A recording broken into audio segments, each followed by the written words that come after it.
بعض لوگ جب ان کو ملتے ہیں تو انہیں وہ کہہ دیتے ہیں کہ مرزا صاحب نے تو نبوت کا دعویٰ ہی نہیں کیا. کسی کو کہہ دیتے ہیں مرزا صاحب نے مسیح موعود کا دعویٰ. جیسا بندہ دیکھا یہ نکتہ سمجھ لیں، شاطرانہ چال ہے. اس نے اپنی کتابوں میں ہر جھوٹ بول رکھا ہے، بہت بڑی مکاری عیاری کے ساتھ. ہر مواد موجود ہے، جیسا بندہ دیکھا اسی طرح کی بات کر دی اور کتاب میں اسی طرح کا مضمون نکال لیا.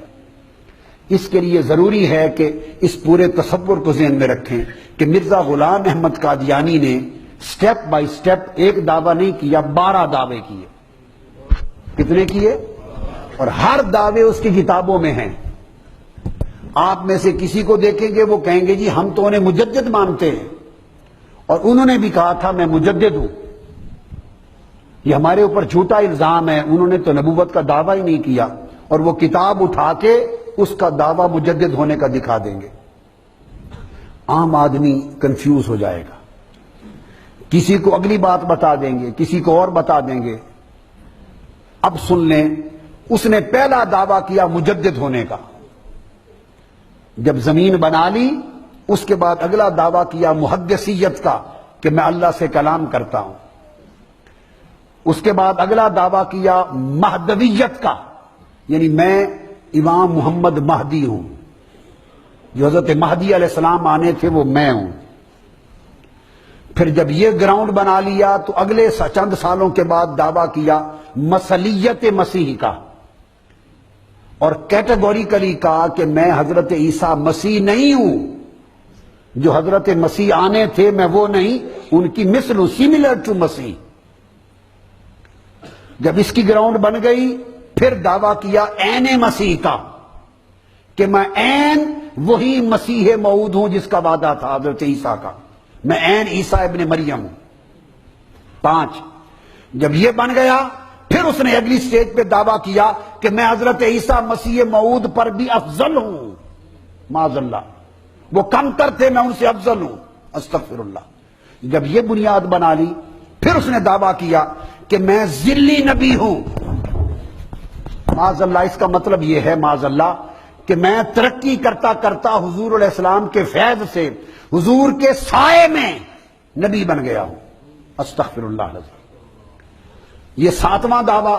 پھر 8واں دعویٰ کیا کہ میں بروزی نبی ہوں. بروز کہتے ہیں ظاہر ہونے کو، ذل کہتے ہیں سائے کو، کہ میں حضور کا غلام تھا، ان کی پیروی کے فیض میں حضور کے زیر سایہ رہ کر نبی بن گیا ہوں. یہ پہلا دعویٰ. پھر آگے بڑھا، اس نے کہا بروزی نبی ہوں. بروز کہتے ہیں جو ہڈن تھا، چھپا ہوا، وہ ظاہر ہو گیا. اب اس کا معنی ہے میں نیا نبی نہیں، میں وہی محمد مصطفیٰ خود ہوں، مگر میں چھپا ہوا تھا، دوبارہ ظاہر ہو گیا ہوں. جو زیر سایہ بنے وہ کوئی اور ہوتا ہے، جو خود ظاہر ہو جائے وہ خود ہوتا ہے. ہر دعویٰ دوسرے کا بطلان کرتا تھا، ہر دعویٰ پہلے دعوے کو جھوٹا ثابت کرتا تھا. ایک دعوے کی دوسرے دعوے سے کوئی جوڑ اور میل نہ تھا. وہ گراؤنڈ بناتا، جب مرید ہو جاتے، لوگ مانتے، بنیاد بن جاتی، پھر 2-4 سالوں بعد اگلا دعویٰ. 12 دعوے کیے، تکذیب کی حد. اس کے بعد اگلا دعویٰ کیا نامہ کہ میں نبی ہوں مگر غیر حقیقی نبی ہوں، میرا ٹائٹل نبی ہے، حقیقی نبی نہیں.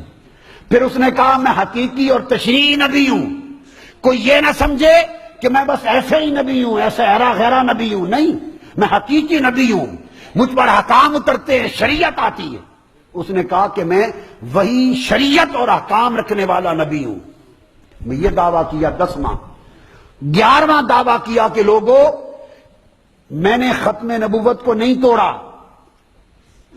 میں نے ختم نبوت کو، حضور خاتم النبیین ہیں، آخری نبی ہیں.